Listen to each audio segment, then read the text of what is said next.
Good evening, good afternoon, good morning, whenever the fuck you're watching this. This, after a short hiatus for the All-Star break, is episode 18 of the Rosinbaggers pod. Ty, how you doing, bud? Refreshed, recharged, ready to get back after it? We had our little All-Star break, like the All-Stars in the major leagues. We had our little break here for a short hiatus, had a 1 week timeout, but had an opportunity over the All-Star break once the second half of the season got underway. Get out to Kansas City. We'll talk about that trip here in just a little bit. Caught some Major League Baseball action up close and personal. Eighth row, first base side at the K. Great time. We could have turned down the heat a skosh. It was like 116 degrees. It was hotter than shit, but that's okay. We had a great time at the ballpark, and the second half of the season underway. Subway Series going on. Albert Pujols blast 668, and I'm wearing a Royals Nebraska jersey.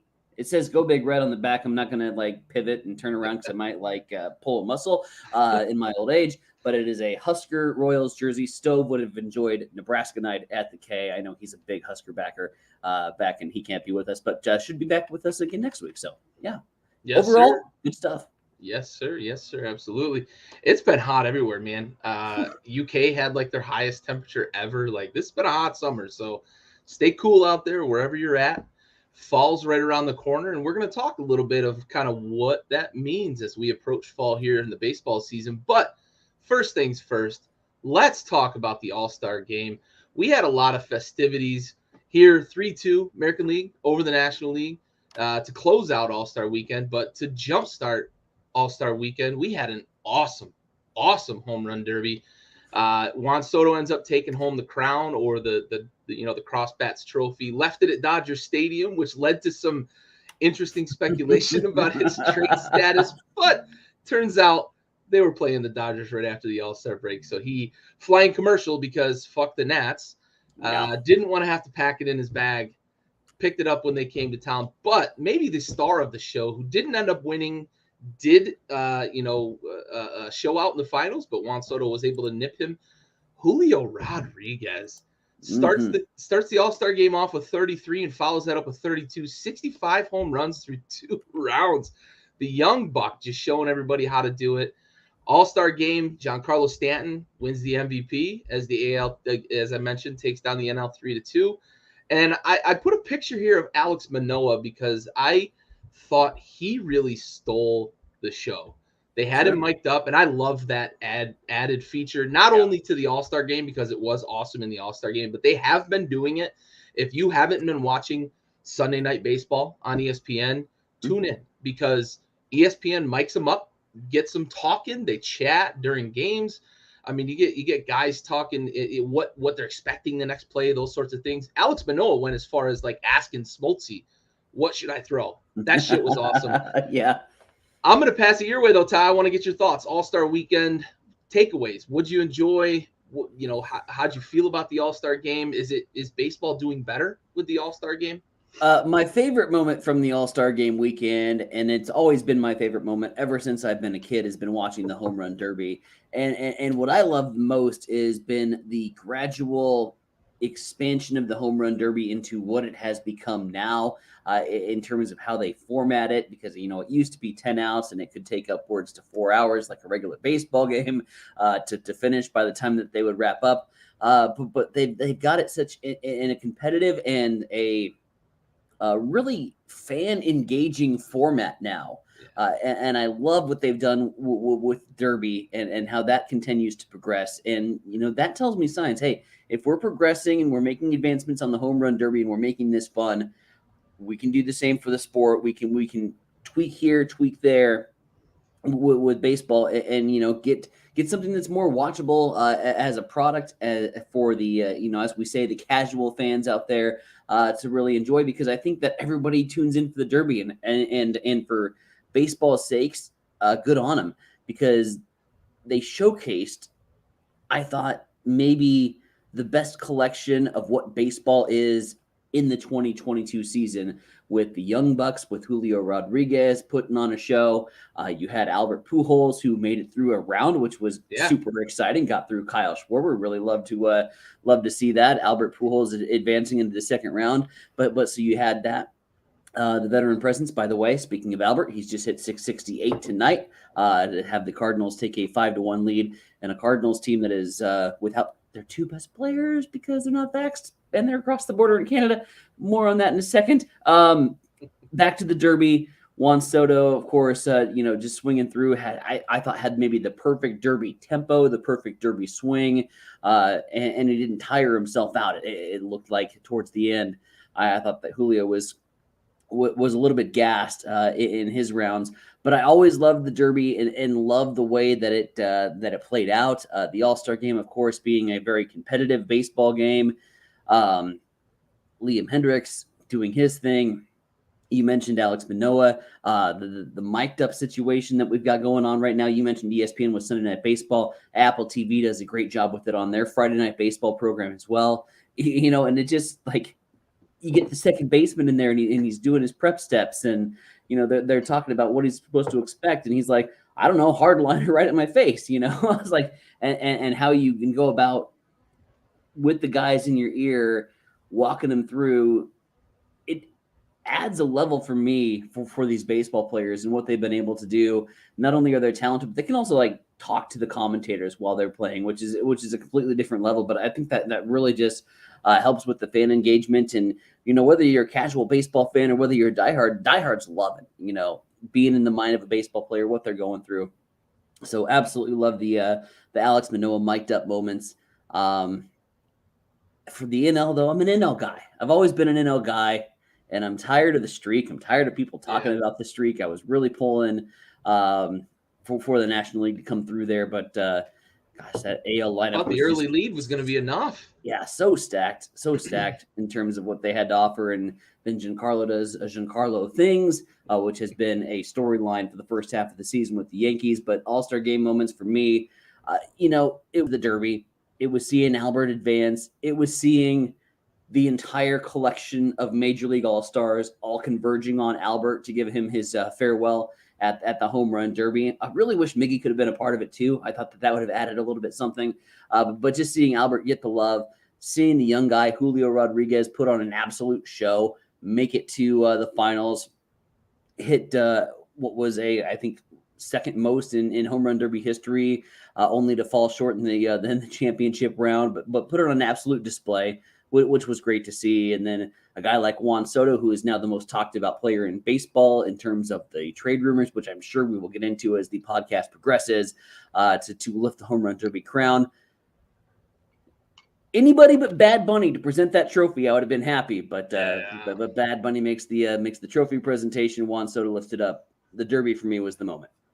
Yeah, for sure. Derby, I think of an All-Star game weekend, and I do think that they are doing better with the All-Star game. Mm-hmm. But the Derby is still the show. Yeah. And you mentioned a few things that I want to kind of revert and highlight. It's the tempo of the All-Star game. It used, or the tempo of the Derby, sorry. Yes. It used to be you had take pitches and get, the right pitch to hit because you only had 10 outs to work with. And you can't fault the hitters.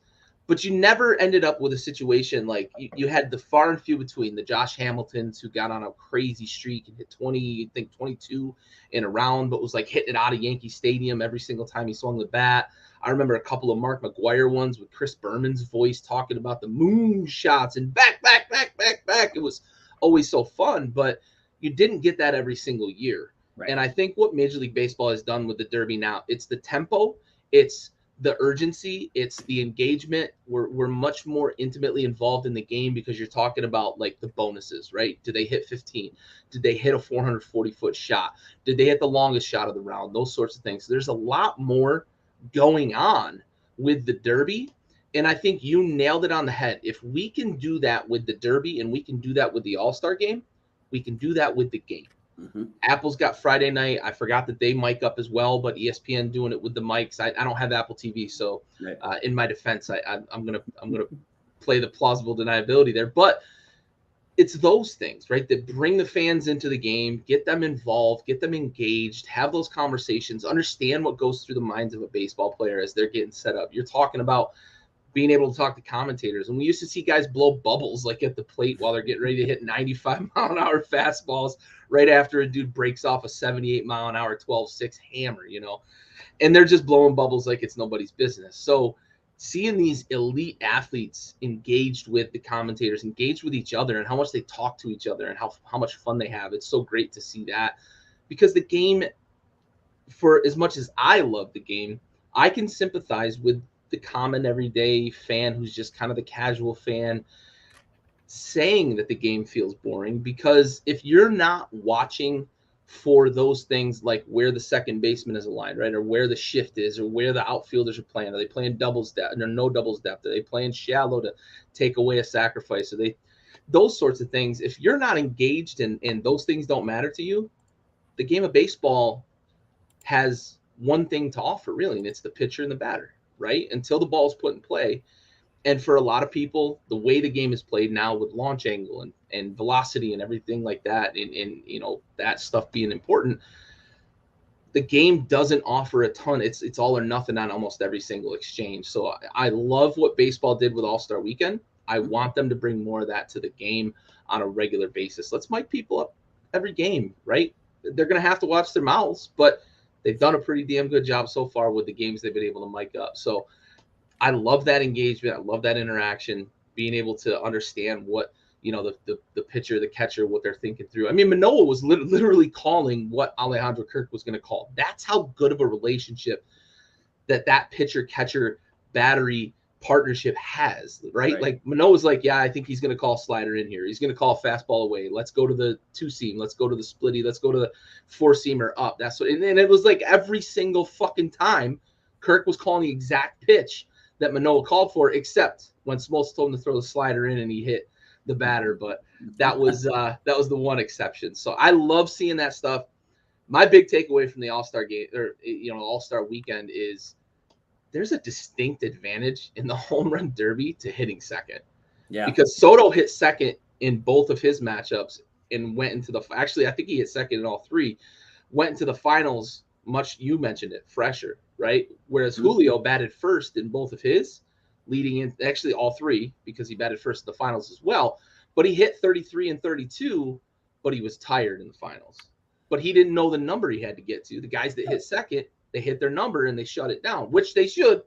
But it's just, that's a distinct advantage. And seeing that in the home run derby, it's awesome to see how that kind of strategy, when they take their timeouts, when they recharge the batteries, get some Gatorade, hang out, chat a little bit, get some encouragement from their teammates, that sort of stuff. All that stuff is awesome to see in the derby. Starting to feel a little bit like the college football overtime rules, where the team that gets the ball second has the most distinct advantage, because you know what your number is, what your pace needs to be, what your tempo needs to be, when to take a timeout, and what pitches that you may or may not lay off in previous ABs you're going to be swinging for. So yeah, a distinct advantage to go in two. That's for sure. Yeah, for sure. Unless your opponent hits 65 in the first two rounds.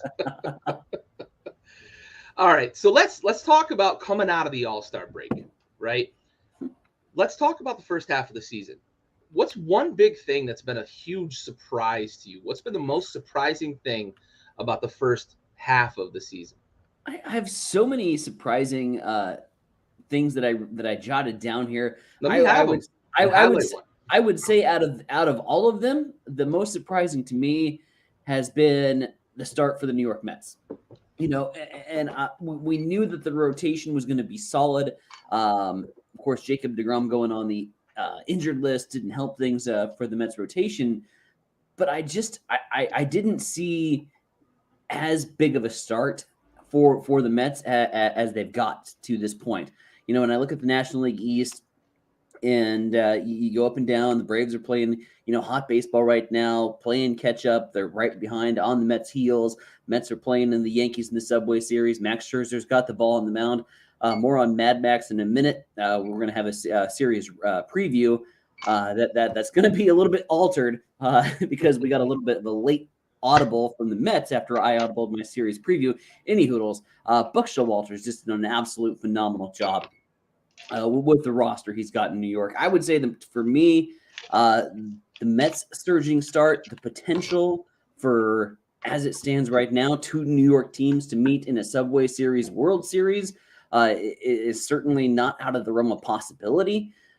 And so, yeah, I think the city of New York having baseball and good baseball on both sides, it has been a seriously long time for that city where they've had both worlds collide, where you've had the Mets playing great baseball and the Yankees also playing great baseball. And I know it's fresh on my mind because the Subway Series is currently going on right now. But I would say the positive strides that both New York squads have made, where I think we expected them to be good. I don't think anybody expected them to be great. And as I review, like on our very first pod when we were talking about the AL East and the NL East races, I don't think either of us had the Mets or the Yankees in that one spot, and lo and behold, here we are. So I would say, in a good Frank Sinatra way, New York, New York is where I'm leaning on for my biggest takeaway from the first half of the season. Yeah, well done on that, New York, New York, old Frank and the boys. But you're absolutely right. Right, I think the way we would have couched it if we were to do a team by team breakdown, I think we were all pretty close in terms of how we felt about the Yankees and Mets. Maybe not stride for stride, but if everything went right for them, they could have been a really good team. Did not see this coming, right? Did not see the Mets getting out to the hot start. The offense has been what's been the most impressive, right? Yes. Because they didn't go make a ton of moves on the offensive side of the ball in the offseason. They brought in pitchers. They went and got Max, and you hope that, DeGrom was going to come back healthy. That was going to be a huge boon to that rotation for them if he was healthy. And he hasn't been, but they've still been serviceable behind Max. But that offense has been the big surprise. And you look at the Yankees, and they had the best rotation in baseball for quite a good stretch of that first half of the season. Some of them have cooled off a little bit, but that offense continues to cook. They got 7 guys in that lineup that can go ding dong anytime they want, essentially. And Judge is pushing 60, possibly even going to threaten 62, 63, the actual Yankee 61 record. So, and in some people's eyes, the pre-PED 61, right? So That's true. Yeah. Those are the things you're looking at from the New York perspective. For me, the biggest surprise of the season has been the AL Central. And Sure. I know, and I'm gonna digress just a touch because I know that the Twins and the Guardians have both gotten semi hot. They've gotten warm essentially over the last 5 weeks, 6 weeks. But that AL Central has been, in my eyes, a pretty big disappointment in terms of just the quality of baseball that they're playing. We all said that it was going to be a winnable division. We all said that it was, a couple of teams at the top. I even said the Royals may have a chance to threaten if those young players play really well. They've been fucking terrible. Mm-hmm. The young players have been okay, but that team has been just atrocious. The White Sox, I don't know what's going on with them. We keep saying it seems like the offense is good, and then they have a shit week, and the pitching can't figure it out. Giolito's got a 67 ERA. The AL Central has just it's the quality of baseball that we're not getting from that division that has really disappointed me because prior to the season, if all things broke right for both the Twins and the White Sox, they could have won the division and then been scary in the playoffs. I don't think they scare anybody now. You look at where they're at the All-Star break, I don't think either of those two teams scares anybody. And I know the Guardians aren't going to scare anybody in October. All credit to Tito because he's a guy and he can get that team playing well at the right time. He's done it in the past. But that AL Central, to me, I thought was going to be competitive at the top. It's been really poor quality baseball from some teams that I thought were going to be better. I know we didn't have high expectations for that division, but that's been the biggest surprise for me. I mean, the Royals are just in the tank, 20 games below 500. I didn't expect that from them because they had a decent offense last year. They can't score any damn runs this year. Mm-hmm. And we knew that pitching staff was not going to be super, but they've been really bad. AL Central, big disappointment, and I'm surprised by it, honestly. Do you see Cleveland, speaking of the Guardians, being a buyer in the trade deadline, and how much of an impact would that make on the AL Central race? Because, and here's why. I'm throwing Tristan McKenzie as a contender for the AL Cy Young. I'm throwing his name out there. He has been pitching absolute lights out, like you like to say, hotter than fish grease as of late. And you look at J-Ram and the capabilities he has, and you feel like they're maybe one or two pieces of the puzzle short, but I think they've got the budget for it. I don't think they're, other than Jose. Ramirez, right? Yep. Other than J-Ram, I They're don't not think really strapped. they're not strapped for cash by any stretch. And I could see Cleveland being a very sneaky buyer at the trade deadline and making a huge impact on that race moving forward. Yeah, I think I look at it kind of the same way that we talked about it with the Orioles, right? Is Cleveland willing to mortgage some of what they think they could be in the next 2 to 3 years for some success this year? Because that division's winnable. Mm-hmm. And if they go out and they add one piece to that lineup and maybe a piece to that rotation, they've got a good bullpen. Tristan McKenzie, you're not wrong for saying he's a contender in the AL. He is, because he's been really lights out over the last 7 starts of his. Mm-hmm. He's been just unhittable. And are they buyers at the deadline? They've been buyers in the past. They're not a team that hasn't been, because they went and got Cliff Lee one year. They went and got CC one year. And I'm sorry, they moved CC one year, but they went and got Cliff Lee to add him, to that excuse me, to that rotation when they had CC there. I think that if I've got to make a choice, yes or no, I'm going to say no. And here's my reason. My reason is the Bronx Bombers and the Houston Astros. I don't think that Cleveland is a buyer to win the division. I think if a team like Cleveland is buying, it's to get to the World Series, like they attempted to with some of the moves that they made in a decade, 2 decades ago. Even in the 14 when they went to the World Series, they made a couple of moves at the deadline. I don't think they see themselves as World Series contenders. So I think that they're going to stand pat in terms of making any sort of splash move. Maybe a small move here and there to get a piece, utility guy or something like that. But I'm going to say no. Okay. You think they'll be buyers? I think they'll be buyers, but piggybacking off the very last point that you made, I don't think they make a blockbuster, but I could see like a Benintendi. Oh yeah. I could see a utility player, a guy with great skill sets that's on a team that's absolutely in the garbage tank right now, and I could see those pieces at the end of the season when Cleveland wins the American League Central. They're like, that's because they went out and got those pieces at the deadline. I could see them making enough of a push at the deadline to get past Minnesota in that AL Central race and stay ahead of Chicago, because I don't know what Chicago is going to do. There's a lot of question marks there. That organization right now is just it's sort of a cluster with everything that's going on, and I can see Cleveland taking advantage of that. So you see them making some finishing moves to finish the roster, moves to finish maybe the rotation. Solidify things up a little bit, finish that rotation up, as you mentioned, get yourself a fifth starter, get another bullpen guy, go get yourself a utility player like a Benintendi that can play out in the outfield, can play infield if he needs to, at the corners, and has that ability just to add depth and to add strength to that roster. I can see Cleveland making minor tweaks to the roster that end up being pieces to the puzzle that pushes Cleveland over the top. I like that because it's you don't have to sell the farm to do that. Yep. Right. You don't have to sell the farm to get a guy like Benintendi or get a bullpen arm. Nice. I like it. So let's flip the script and talk about the second half of the season here. What are you most looking forward to here in the second half of the season? You know what I'm looking forward to. And I can't stop talking about it on the group chat because it's consuming me as a Cardinals fan. For the first time in a long time, as a St. Louis Cardinals fan, we find ourselves in the heart, in the core of the biggest blockbuster name that the trade deadline has to offer. And he's your guy over there in Washington, Juan Soto. The Cardinals have and are maybe one of 4, potentially 5 teams at this point where we're hearing rumors all over the place.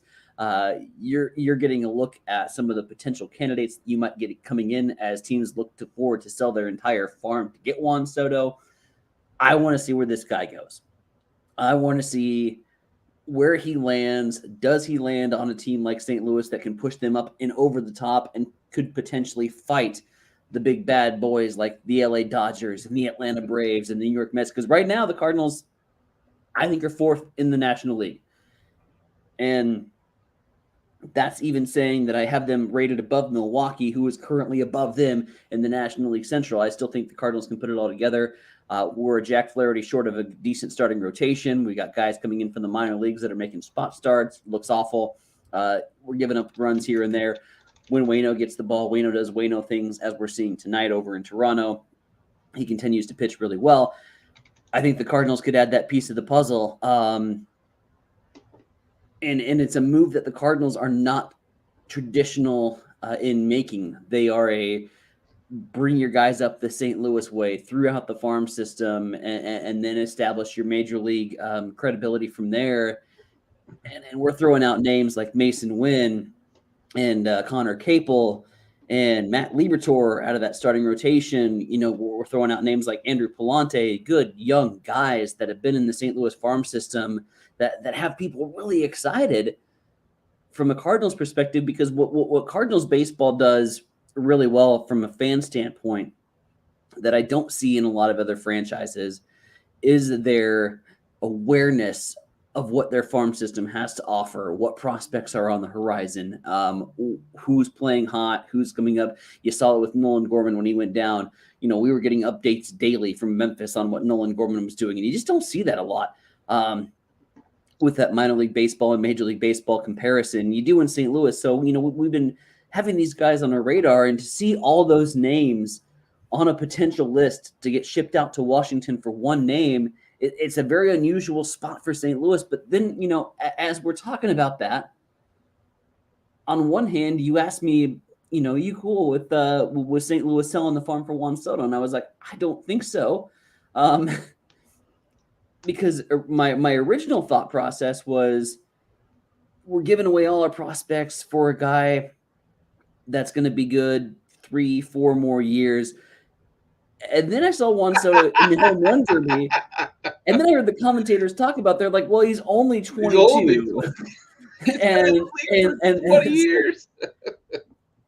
It feels like he's been in the league for a decade with what he's been able to do. And then so to hear his age in real time, it's just like, wait a second, like he's got a decade more. Here, take my money, take my farm system. We will take Juan Soto. Let's do it. Let's make a move, St. Louis. I want to see where Juan Soto lands. This is the biggest name that has been on the trade deadline radar in quite a few years. Yeah. You know, we've had some excitement that has built up to the trade deadline in years past. Nothing like a Juan Soto and what he could do to a team. I just, for God's sakes, don't land on the the Dodgers. I don't want to see LA get any more firepower than they need.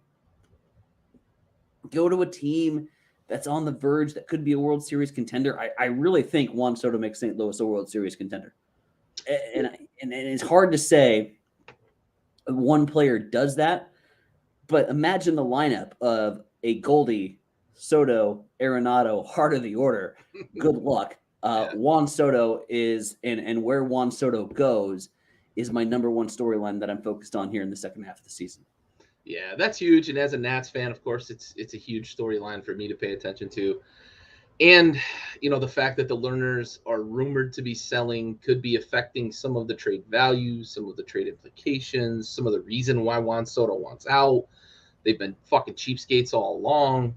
You know, with very few exceptions, they rolled out the money bank or the money truck for Max Scherzer, but deferred a ton of his salary, like half of his salary, I think, was deferred.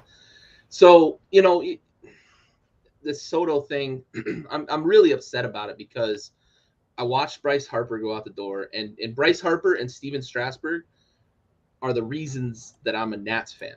Sure. I mean that in all sincerity, because I saw Strasburg pitch when I was in San Diego. He was at San Diego State, and I watched the Bryce Harper saga from high school to JUCO to then he gets drafted by the Nats. And watching Harper go out the door and Strasburg struggles, you know, not the Nats' fault, but then Scherzer, a guy that I loved all through his career, they let him out the door. Trey Turner, they let him out the door. When does it end?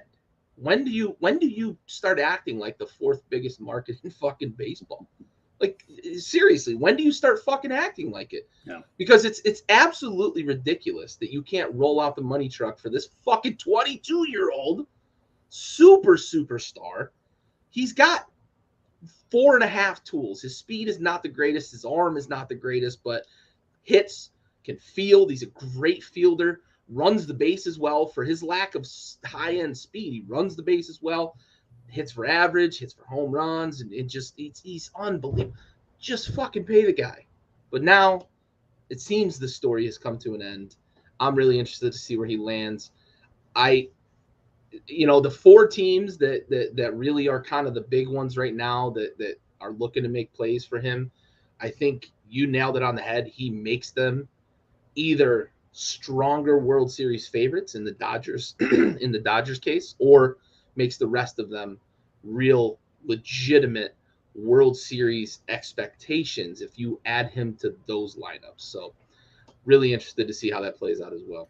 I'm going to tell you, from your standpoint as a Nats fan, and I'm just going to twist your arm a little bit. I know you have zero pull in terms of where Juan Soto lands, but you should be excited about the farm prospects and the farm system that St. Louis is offering or could potentially offer in this deal. Not only do you get a great outfielder now in either a Dylan Carlson or a Tyler O'Neill, who, by the way, is starting to heat up.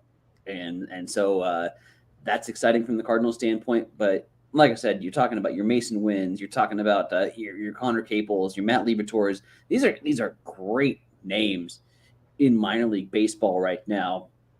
Highly touted prospects.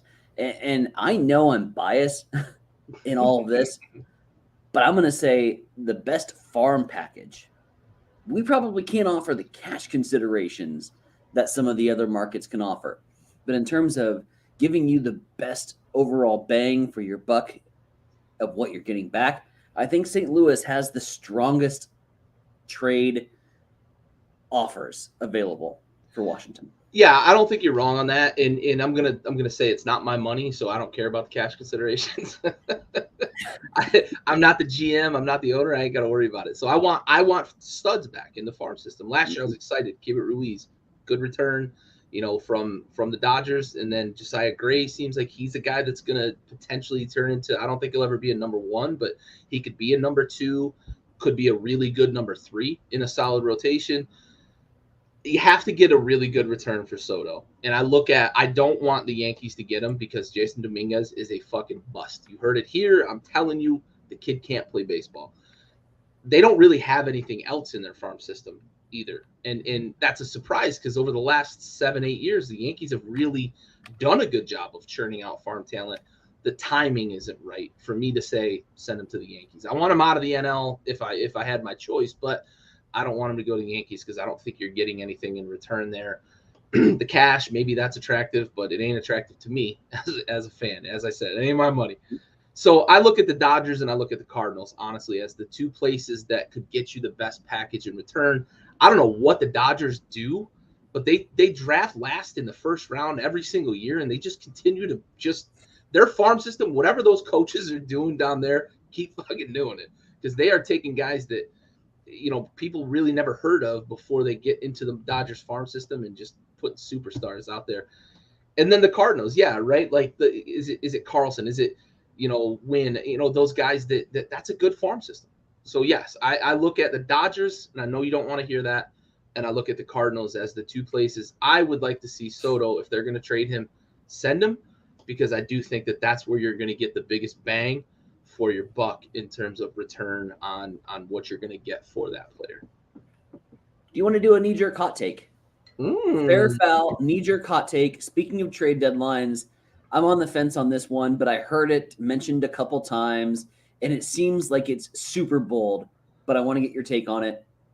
You going to LA? Does Shohei Ohtani enter into the chat when it comes to trades?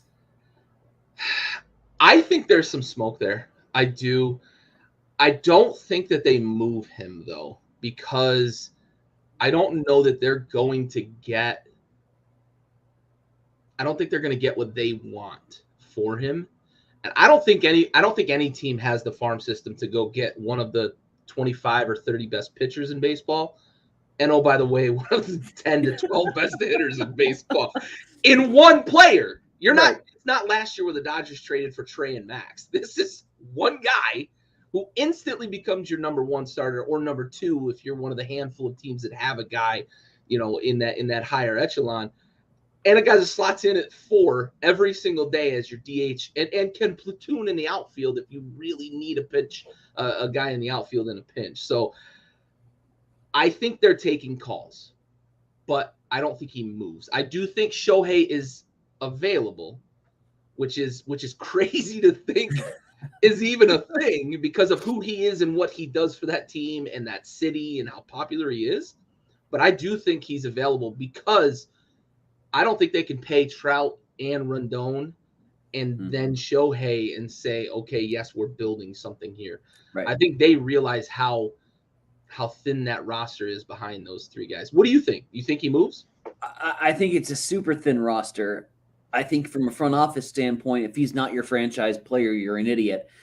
So I think, like you said, they'll field calls, but they've got a price tag, and I don't think anybody can hit that price tag. They're waiting for a dozen fucking AAA level prospects.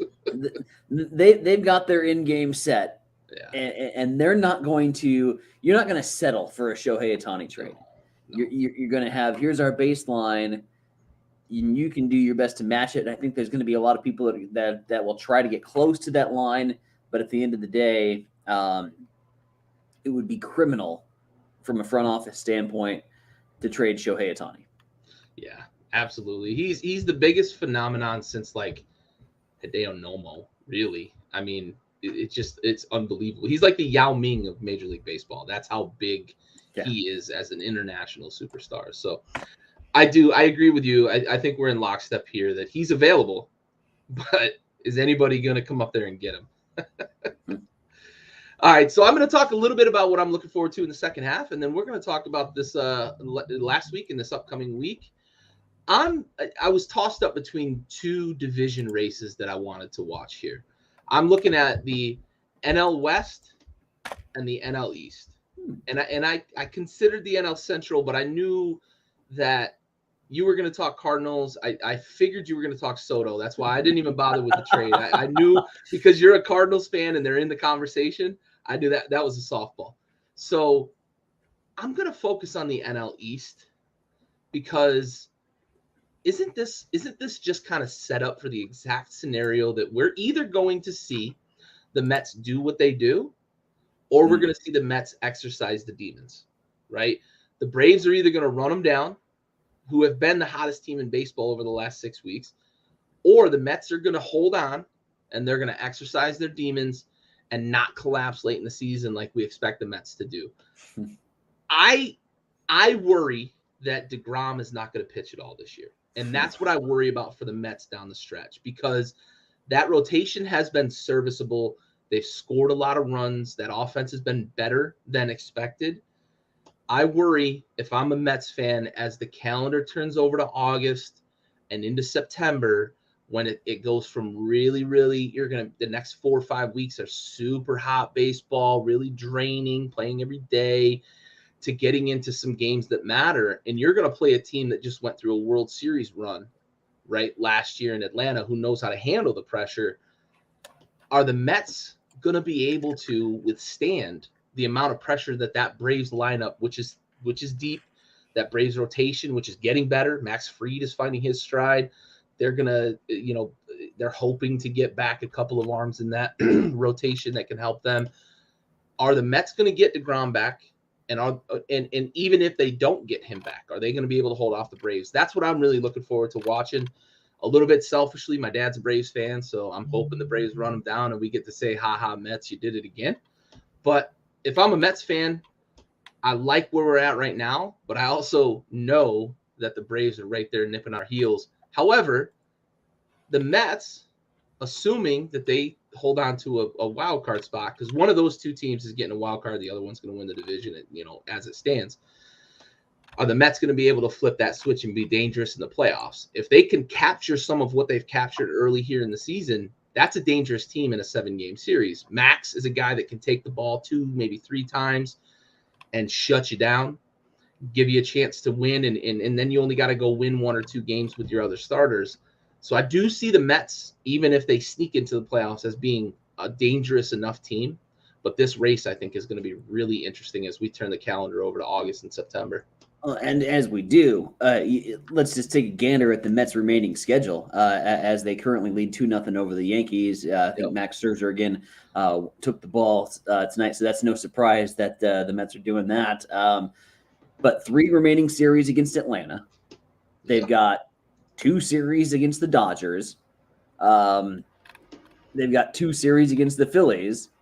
And there's still a 2-gamer midway through August with the New York Yankees again. So the Mets schedule is going to pick up hot and heavy, and we're going to find out a lot about New York. Yeah. That's so deflating to hear on the Jacob deGrom news. And I'm sort of, I'm remaining cautiously optimistic about the Jacob deGrom news. I'm just like, hey, I hope he pitches. You want to see the best pitcher in baseball pitch. You do. Right? And you want to see him in high-pressure situations when playoffs are on the line. Absolutely. Yeah.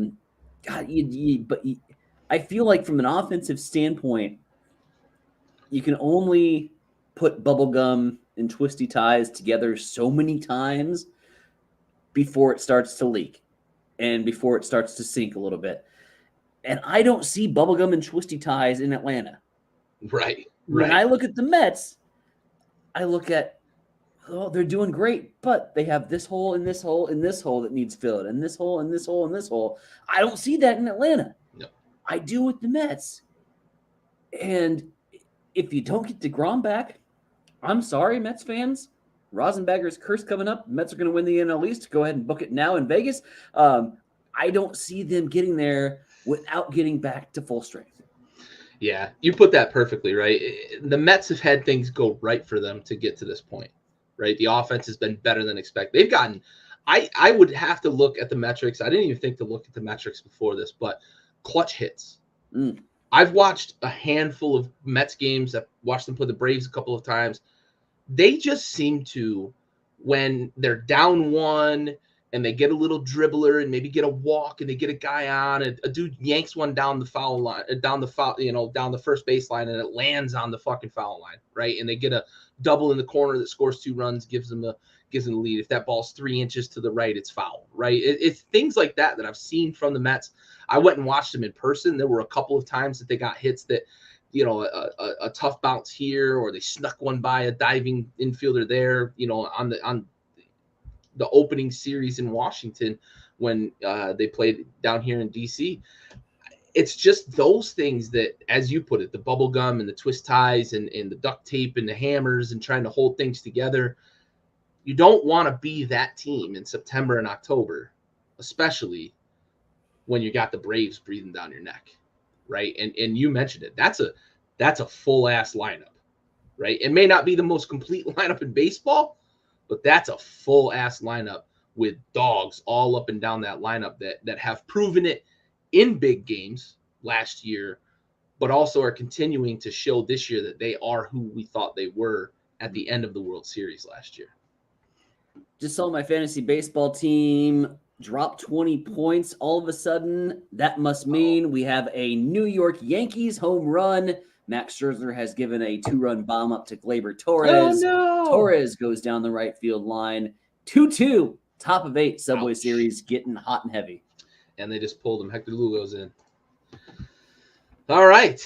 Well, that changed quickly. Dad, if you're watching, you said they're up 2-0. Now they're 2-2, and maybe you get one for the Braves here, who I believe, they were down to the Phillies. So if they can get the Mets to lose here and hold ground, that's what you're looking for as a Braves fan. I like the fact that the Rosinbaggers podcast curse is not immune to just me and you, the host. You can chime in on the comment section, and you are good as gold as well. If it shows up on the podcast, within minutes, too. Fantastic. That's the best part.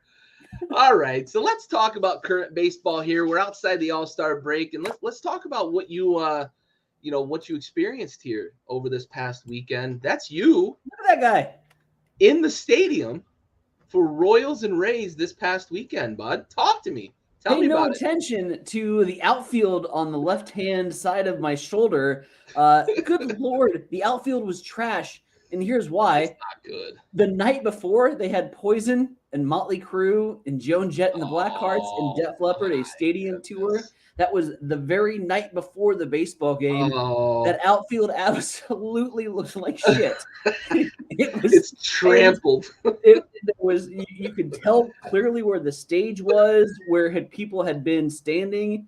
It was Oh awesome. man. And because that was the first thing I said. I'm like, man, Wow. we're at like, We're at a major amazing league stadium. baseball park is the cathedral of the game, and you expect to like walk into this immaculate setting. I'm like, wow, outfield looks like shit. And one of the guys was, oh yeah, we had our big rock concert. So couple takeaways. I did not wear my Husker Black Royals jersey. That was a free giveaway, by the way, for as part of Husker Night at the K, because it was 106 Yeah, degrees, like you mentioned. It that was was a safety choice. the hottest night I've ever gone to a baseball game. The sun went down behind the clouds. It still didn't matter. And of course, we're jam packed in because we're in the section that all got their Husker fan night tickets. It was a little special promo. You put in that you're from Nebraska. You go to Nebraska Night at the K. You get put in a little special section, which was right behind the first base line, right by the Royals dugout. Great seats. 8 rows back. Could clearly see the outline of the pectoral muscles of Bobby Witt Jr., who is an absolute freak of nature, up close in person. But to me, again, we've talked about the Royals and their struggles. It was less about the result and more about the experience and more about what the Royals have to look forward to as they move along as a franchise. What I saw in Kansas City was what I think that LA is experiencing. When I say LA, I mean the Los Angeles Angels of Anaheim. What I think they're experiencing, and going back to a previous point, why you don't get rid of a Shohei Ohtani is you bring in the fans. The droves and droves and droves of fans that were lining up on the first base line after BP to get BWJR's number 7's autograph was insane. The amount of fans on a Tuesday night, midweek baseball game. Scratch that, wasn't a Tuesday, it was a Friday. I digress. I've been on vacation. My days are all running together. I don't know what the hell They day never is. make sense when you're on vacation. Friday night game, 20 games below 500. You're playing the Rays, who are like, that's the most exciting franchise that doesn't have a pull like Kansas City or a St. Louis or a Cubs or Yankees or a Dodgers. It doesn't have that kind of pull. And don't you dare curse the Cardinals on me 6-1.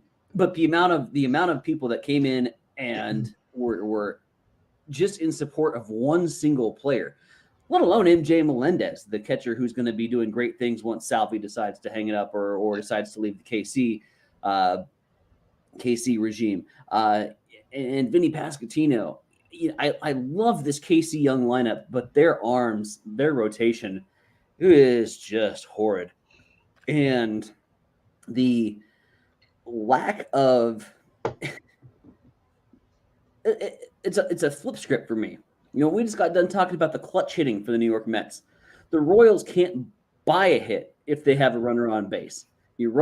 How many times did I watch in that Royals game and the series, for instance, which they won, by the way. They won the series against Tampa, but not the Friday night game that I was at. Bobby Witt Jr. decided not to homer till after I left the stadium. Thank you very much.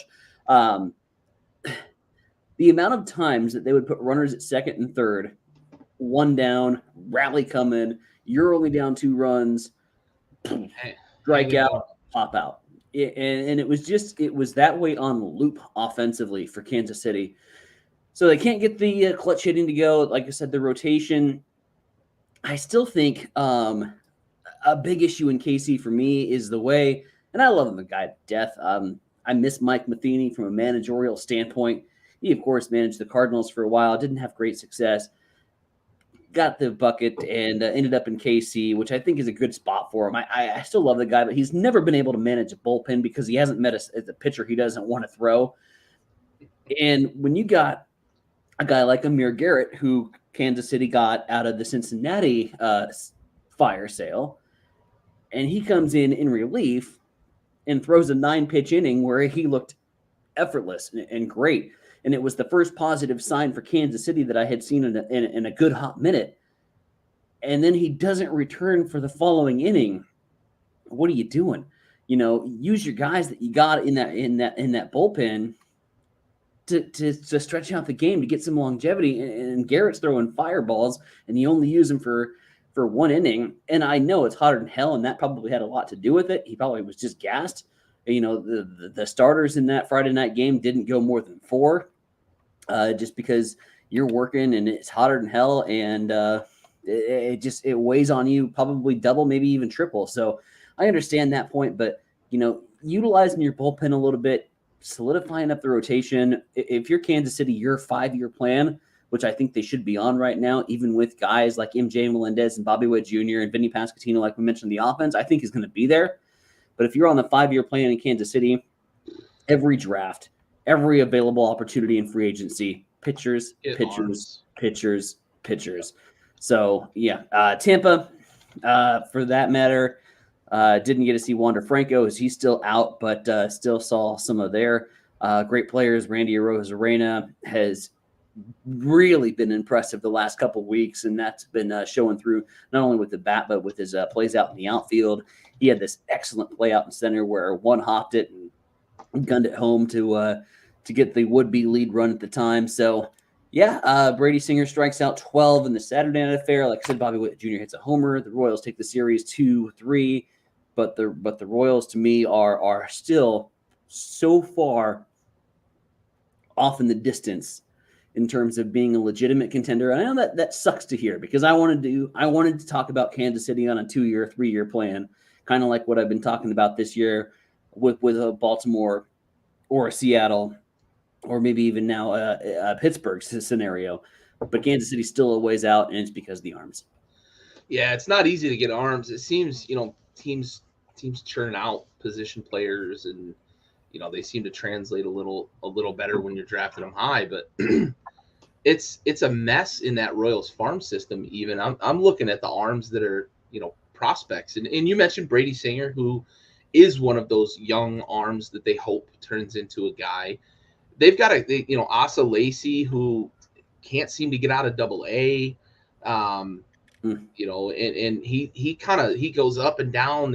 He'll catch some a couple starts in a row, and they're like, oh yeah, he's going to be the next guy, and then he goes and lays a couple of eggs, and no longer. He's estimated next year. A guy like Frank Mozzicato is their number 5 prospect, lefty.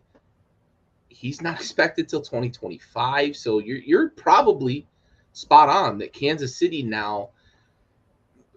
Beginning of the season, we wouldn't have picked them to be the 5-year team. Mm-hmm. We would have picked Baltimore. We would have picked Pittsburgh. We might have, given Kansas City, hey, 3 years. Bobby Witt's going to be a guy that's going to change that lineup and be that stalwart at the corner. You mentioned it, the arms. They just Chris Bubich is not what they need him to be, not what they expected him to be. It's not there. It's not there. And it's not in the farm system either. Like, there's no help on the horizon. And they need to be drafting guys. They need to be signing guys. And I look at their draft. They didn't draft a pitcher till the 3rd round. You may be able to find those guys, but baseball is not like other sports. The high draft, the high round draft guys are typically the ones that hit. And you have those later round guys that are very, very far and few between in the game of baseball. And I can't explain it. Some teams have better success than others because they've got whatever they've got in their farm systems. The Dodgers, are an example of churning guys out from later rounds. But the Royals really need to be focusing on getting as many arms as just throw everybody against the wall and see who sticks. Absolutely. Let's do a quick update for those who are paying attention to what action is going across Major League Baseball tonight. games moving by at a very brisk pace this evening. We have 4 games remaining, and all of which are into the bottom 8th or later. We've got some great baseball. If you're paying attention, Tampa Bay and Baltimore locked in a close 4-3 game. Cleveland and Boston tied at 6, bottom of 8. New York tied at 2, bottom of 8. And St. Louis, let's cross our fingers, still ahead 6-1. Still ahead 6-1, top of 9, 2 outs remaining. Across the border, too. Yeah. All right. So I want to look at, from this past week, the Yankees and the Astros coming out of the break. And I highlight this because we talked a lot about 116, right? Mm-hmm. And as they closed in on the All-Star break, it seemed like, we mentioned that they may have shut it down too early. And they lost a couple of games they shouldn't have lost. Cincinnati beat up on them a little bit. Coming out of the All-Star break, I thought the Yankees were going to be rejuvenated and they were going to embrace the chase, right? But they go and get swept in a doubleheader against the Astros. And sweeping doubleheaders isn't something that happens all the time. Usually, more often than not, you split a doubleheader. But the Astros swept them in a doubleheader coming right out of the All-Star break. And the pace went down, of course, because you lose 2 games, pace goes down. And the Yankees haven't looked the same coming out of that. Now, they may come back and win tonight and prove me wrong here because it's the fucking Rosinbaggers podcast. And every time we say something, the opposite happens. But this, to me, was telling that the Yankees are going to need to be buyers at the trade deadline. They don't have the horses in the rotation that we thought they had about 8 weeks ago when Hector and Garrett Cole, of course, is a known commodity, and Tyone and some of the other guys that they weren't expecting to really be dogs were dogs. Hector has taken a step back. Tyone's ERA is starting to balloon a little bit. They're going to need to be buyers at the trade deadline. And on the other side of the coin, this start out of the gates when the All-Star break, the Astros have been great. Even leading into the All-Star break, they were starting to get hot. Surprise, surprise, we have a World Series contender in the AL West, which we may not have expected a couple of months ago. It looked like it was going to be the AL East winner, whoever, fought their way out of the AL East against, maybe the Astros in the ALCS because by default, because the AL Central is okay. But the Astros look legitimate in terms of not only winning the AL, but they're going to be a handful for the NL winner if they're able to make it to the World Series. I hate saying that because I fucking hate the Astros, but they're playing some good-ass baseball right now. They've got a lot of arms and a lot of really good arms in the bullpen as well. They are deep in the bullpen, and that's huge in September and October. Well, they got one huge arm right now, and that's an arm that I don't think any of us expected to be this great at this point in his career. Yeah. I know we talked about Tristan McKenzie as an AL Cy Young Award candidate, but there's one in Houston right now. And by the way, he's won a couple. Like 50. His name is Justin Verlander, and he continues to defy Father Time. Whatever Kate Upton is doing, yeah, she's doing it right. Yeah, Verlander has had a remarkable season. He's a leading contender for the American League Cy Young, and rightfully so. Excuse me. What I saw with Houston in terms of when they turned it up a notch this season, and it's weird saying one guy does this to a lineup, but I think one guy does this to a lineup, and he's an absolute beast. He's a machine. And when they got Yordan Alvarez, off of injury and back into that where I think Houston weaponizes their designated hitter so much better than anybody in baseball right now. I think he makes that offense just go up to another stratosphere, another level, find another gear. And Verlander's found that with his pitching, but they're getting other pitching from their bullpen and the rest of the rotation as well. Houston's scary good, but a couple guys really have made that work. Yeah. And that's Verlander and Yordan Alvarez. Yeah, you're absolutely spot on. And I know we've talked about it a touch about the DH and how different teams utilize it properly and other teams don't. Yeah, the Astros, 100%, they've got the DH figured out. He is an absolute monster at the plate. Robot, mutant, whatever term you want to put on it. He is just dangerous at the plate every single time he steps in that box. And yeah, you're right. It's almost a time, right? If you look at the calendar, when he came back from injury, they're like something like 15, 16, 17 games over 500 since then. So it's absolutely been a big deal that they got Jordan back. And it has to be, right? With a guy that's that good at the plate, he has to be a big boon for your lineup. St. Louis, by the way, respecting the Toronto offense so much that their closer, Roland Heisley out or Housley? their closer is in a non-save situation because he's got to go through Vlad, he's got to go through Kirk, and he's got to go through big old Bo Bichette in the lineup here in the ninth. So the closer out in a non-save situation in Toronto. That is respect. North of the border. That's a big lineup, though. I get why they respect them. All right, so let's talk about looking ahead to next week. So you're looking at what now is not, What now is not happening. Yeah. Because that's the pod. Unfortunately. That's the pod. We cursed it before we even got on the air. We cursed it in the group chat when we're going over show notes, and I'm like, well, we're going to really hit Houston a lot. I was going to do a Houston series with the Mariners, talk a little Julio Rodriguez some more, give him some more love, talk about the ageless Verlander and Yordan Alvarez, but we've already mentioned that, so there's really no need to mention and preview Houston and Seattle. It's going to be a good series. Y'all should tune in. Don't tune in to the Miami-New York series because it's lost its luster now. Yeah. New York does a little swaparoo from the morning probables that I picked up, and Scherzer goes tonight in the Subway Series as opposed to Friday night, which was his originally scheduled start, which would have been the storyline of the season in terms of starter v. starter, because look at that. That would be Mad Max Scherzer going up against Sandy Alcantara, who is and still is the leading contender. There is nobody else in the National League right now. Not right now. That I could see knocking off Sandy for the NL Cy Young.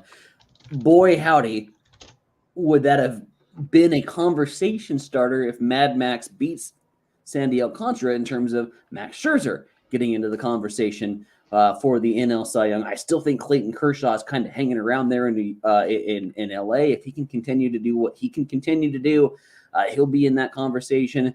But boy, I was really hoping for that Friday night primetime pitching matchup in Miami and New York. It's lost its luster now. You still have Chris Bassett versus Sandy Alcantara, which would be okay. It doesn't have the Mad Max versus Sandy Alcantara flair that this series had originally. So you lose that. The big reason why this series loses its luster isn't the pitching swap, however. It's the news that we got this week, and you hate to see it. The most electrifying player in Miami put on the shelf for a while. Jazz Chisholm goes on the 60-day DL. If you had hopes in Miami that you could make a run in August and September, maybe slide into a wild card spot, it's deflating at a pretty rapid pace in Miami because Jazz Chisholm does that to your lineup and he makes you a potential playoff team. Him not in the lineup, I don't see John Birdie doing the same thing in Miami. I don't see Miami as a buyer. I don't see him Euro step into home plate. No, don't see Miami as a buyer. Maybe at this point could even be a seller, which is sad to say. But Miami could start to tank at a pretty rapid race with the loss of Jazz Chisholm going on the 60-day DL. So that loses a lot. Still some decent pitching matchups that we're going to see out of the series. But what could have been is now a meh for me.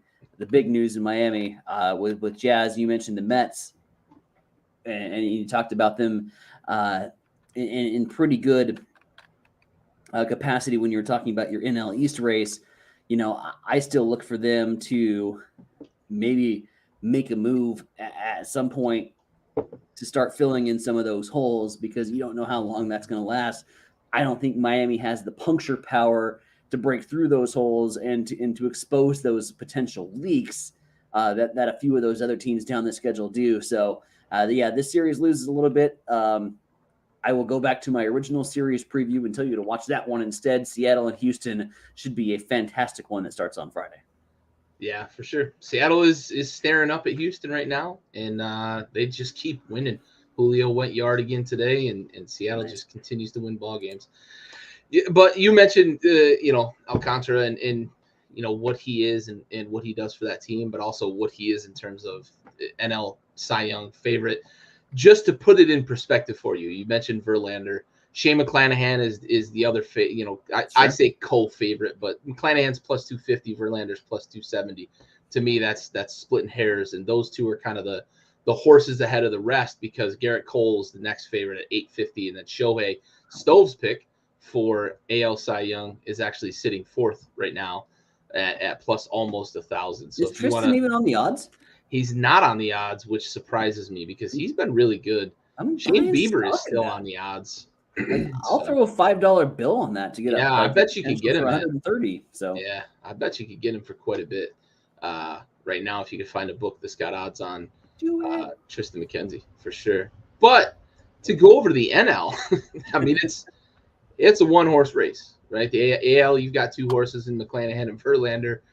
Sandy Alcantara has been so good this year that Corbin Burns and Joe Musgrove, who have been lights out for basically the entire season with some hiccups in between, are basically disappearing in the rearview mirror. Sandy Alcantara is a minus money favorite right now at minus 105. And Corbin Burns is next up at plus 550. It is a canyon between Sandy and the field. So the last time we've had minus odds at the halfway. July, yeah. Good Lord. Cardinals finish it off, it looks like. 7-2 or 7-1. Yeah. I just lost it. Yeah. Win. Nice. Yeah. Win's a win, right? That's a win. Yeah, those odds for Sandy Alcantara are pretty unbelievable, but it just shows just how good he's been for a mediocre team this year that he's that much of a favorite. All right, I wanted to look at Twins Padres, and I know this is a matchup of a first place team and a second place team, but I'm going to talk much less about the teams because we have talked about the Twins, we have talked about the Padres in recent weeks. We're on Nando watch, and that's what I care about right now, because the reigning NL MVP and maybe the most exciting and maybe arguably the most complete baseball player not named Mike Trout is potentially coming back. Maybe as soon as a couple of weeks, maybe a month. We might not see him until mid-August-ish. The timeline has not been set. The original hopeful timeline was the All-Star break. We've passed that now, but he is taking BP on the field. He's no longer in controlled environments. So I'm calling it that we are officially on Nando watch, and I cannot wait to see what Fernando does to change that team when he comes back. Because that's a guy who slots into a lineup and instantly he's your best player because he's just that good. 5 tools, shortstop, plays a crucial position up the center of the field. Gold glove level fielder, speed for days, great base runner. But man, last year when you mentioned Slam Diego, right? He was right in the center of that, hitting 3-0 bombs to the opposite field and telling the pitcher, like, throw strikes, and I wouldn't swing on 3-0. You're not going to groove me a fastball, and I'm just going to take it. This is a new age of baseball, and he's at the forefront of it with other guys like you mentioned, Jazz and Vlad and some of those young guys that are flashy and have a lot of fun playing the game, Acuna and guys like that just love the game and have fun with it. I cannot wait until Fernando Tatis Jr. comes back. I can't wait to see the highlights. And I want to see him play in October baseball again because that was a great series last year. It was fun watching him. And I don't want to play San Diego if I'm a division winner after they get Fernando back as a wild card. And that's the wild card of I think the National League West in and of itself is the Fernando Tatis element. And how quick does he get back into full speed? Did they properly go through the rehabilitation? Did he properly go through his rehabilitation to get everything back to full speed? Can he hit the ground running? Is he going to need some adjustment level?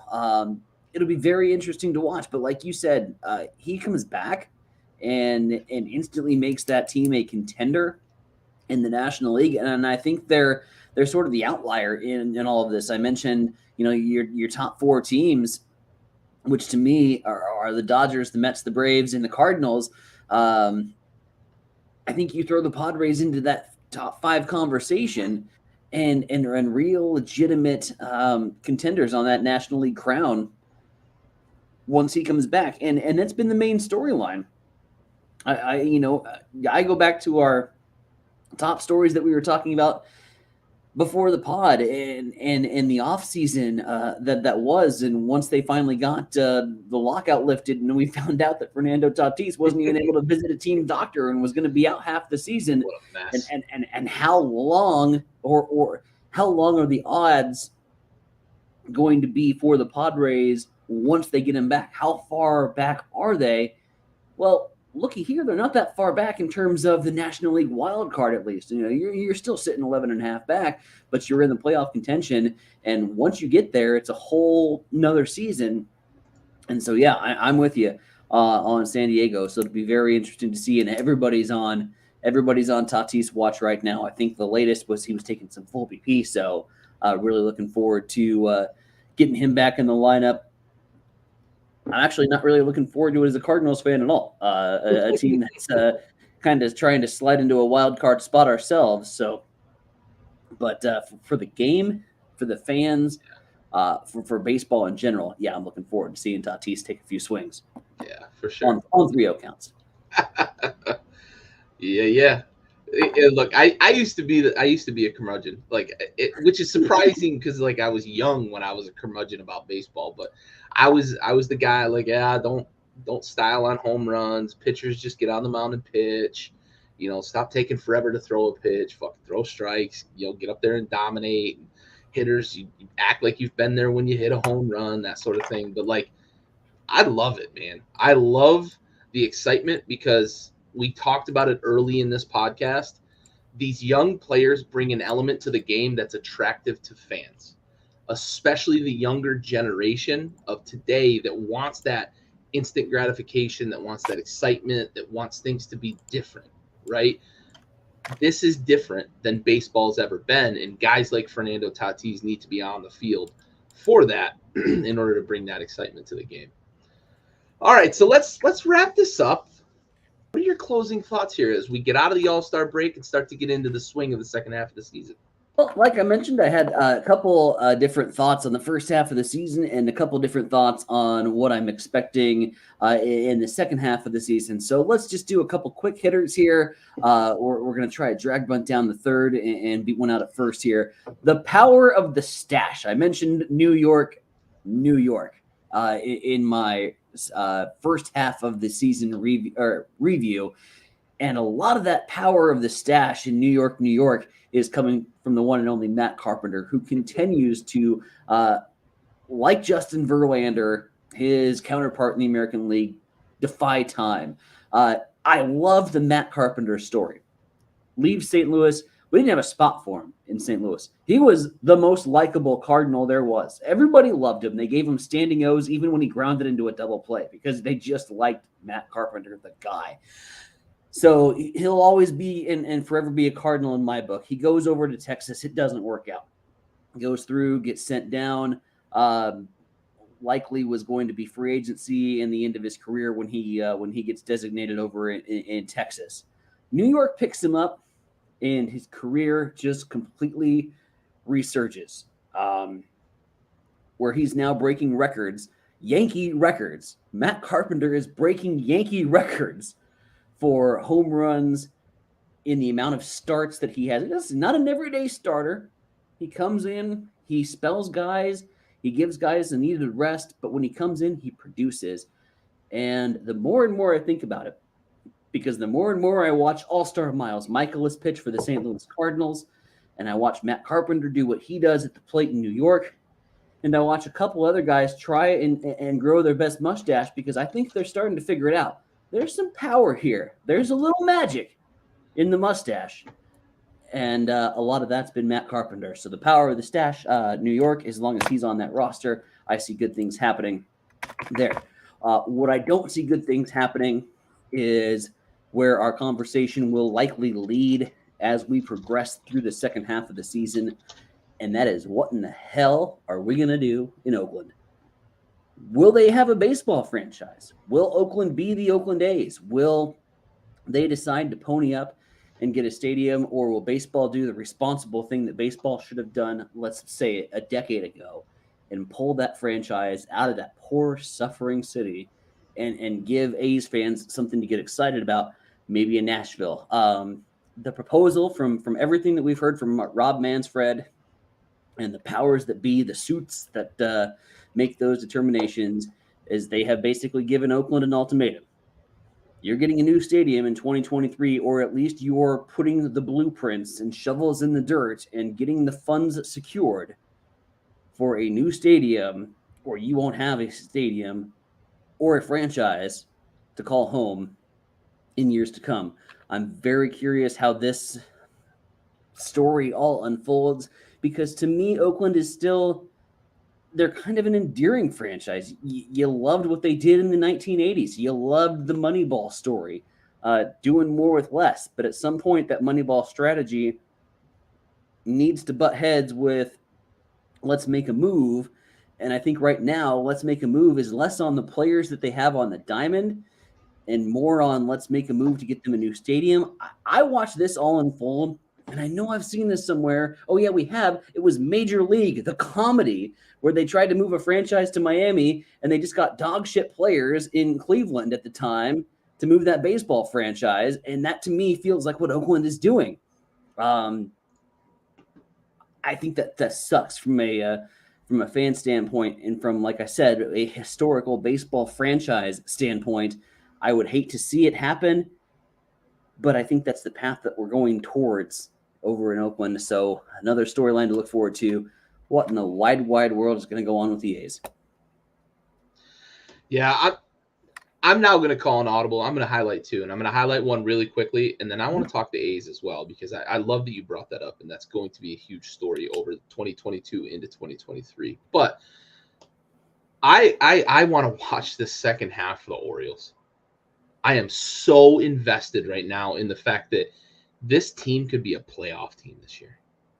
I don't want them to go be buyers and sell the farm, because we talked about that, right? Don't sacrifice 2023, 24, 25, because that roster has enough talent that they could be talking about World Series in 24, 25, maybe 26, right? Like, that's how good and deep that roster is. But I just want the young guys to keep doing what they're doing.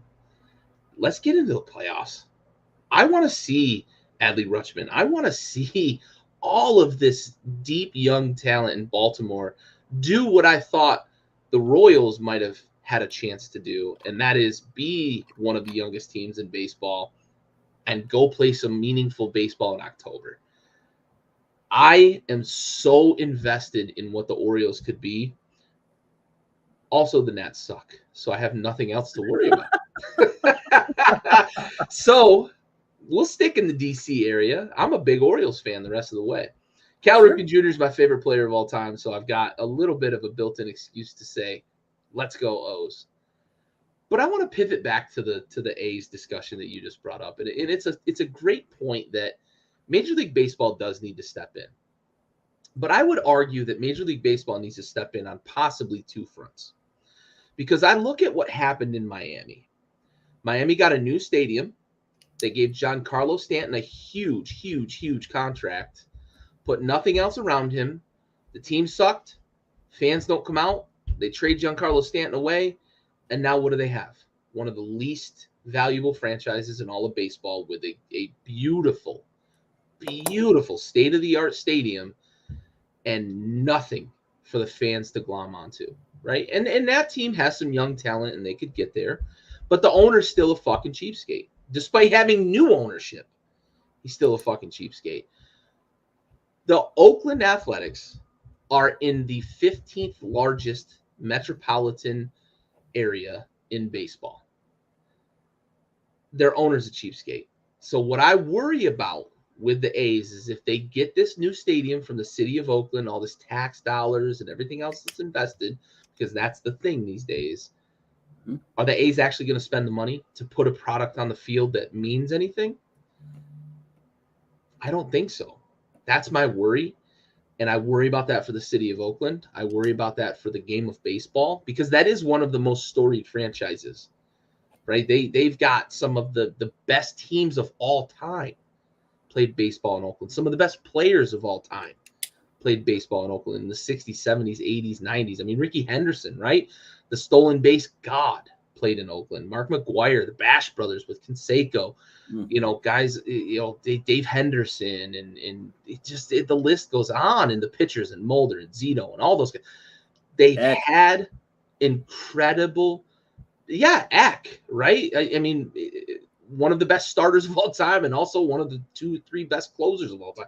Like, they've had incredible talent, a great history. They've got a shit owner.